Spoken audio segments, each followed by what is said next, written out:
Okay, the next drawing we're going to do has two characters in it, and the two are Dirk and the dragon Singe. Now, Dirk is a little tiny character, and Dragon is a great big character, Singe is. So what I'm going to do to cheat this a little bit is I'll pull Dirk into the foreground so that he stays kind of big, and push the dragon into the background. And I think, just to get this thing to work, I'm going to sketch out how I can do this. This dragon is sort of looking at Dirk like that. And I can bring all the tail up around like this. And maybe the legs of the dragon like that.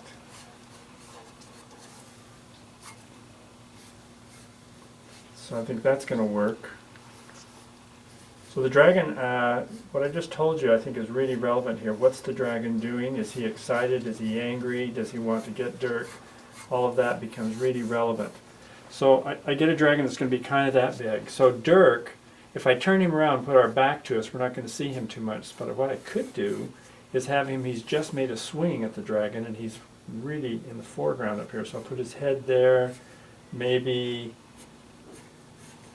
arms like this, there's a sword. And so I want to do it in action because somehow the action always looks better rather than just standing there. And we'll say he has just swung the sword like that, but the dragon had stepped back and he missed. So that gives me an idea of what the picture's going to look like. I think he's going to be looking back towards the dragon, so I got the eye line right there, and I'm going to put his eyes looking up at the guy. So it's sort of like that. Here would be his helmet. There's the Dirk nose and the Dirk frown.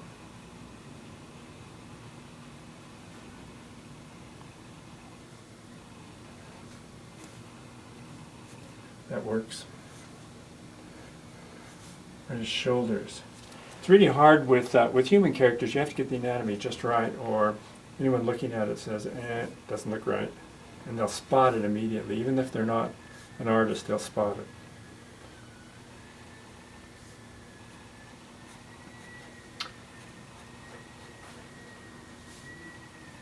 So it'll be something like this. So far I'm fairly confident. I'm going to be careful of the little skirt, not to put it on him too soon because he's in motion. When a character is in motion, all the what we call the secondary action things, which would be things like cloth or hair or tails or anything like that, all of those things move according to what the character is doing. So I'm not going to put this on him yet. I'll just wait and I'll know just what to do later on, but right now I don't know. Okay, so that gives me an idea how Dirk is going to look. So let's start detailing our dragon and see if we can't get this guy to look really terrific. Go up here. I'm going to have him, the eyes and the mouth are always really important.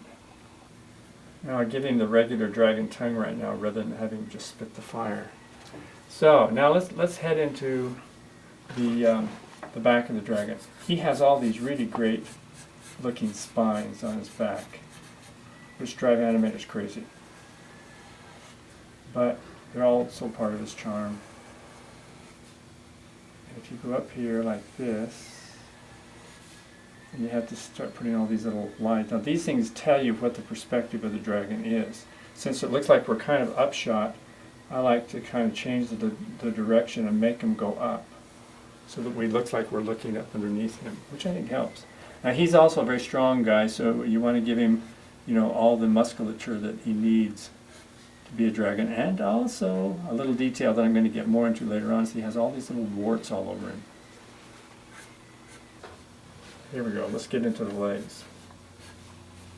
Again, since he is he's angry right now, I think what we want to do is we want to get all of the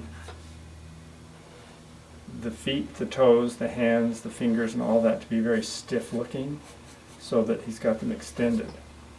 And the claws on the end of them, it's going to make it look really, really good.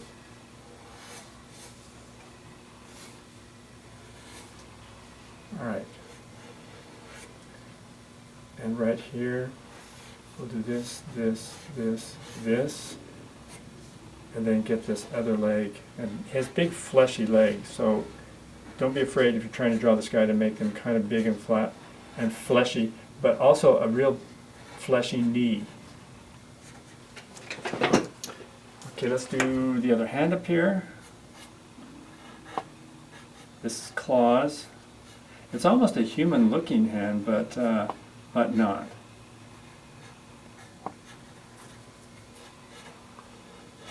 This is foreshortened, so there's the bicep. Here would be the elbow down here. And then we decorate it with the few little warts. That does that. All right, let's finish off Dirk for us, and we're almost there.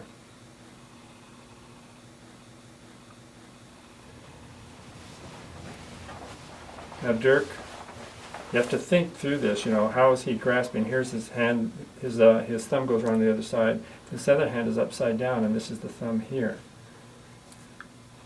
All right, and so I'm liking that. Let's draw the hilt of the sword. This will tell us kind of how the sword angle is. There's the knob on the end of the hilt of the sword. Now we have to draw the sword itself.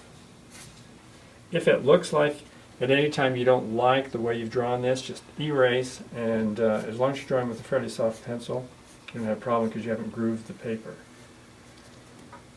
He has big, big legs down to him, almost no ankles at all. And no one knows why he has no ankles. We just accept it. So there's your Dirk.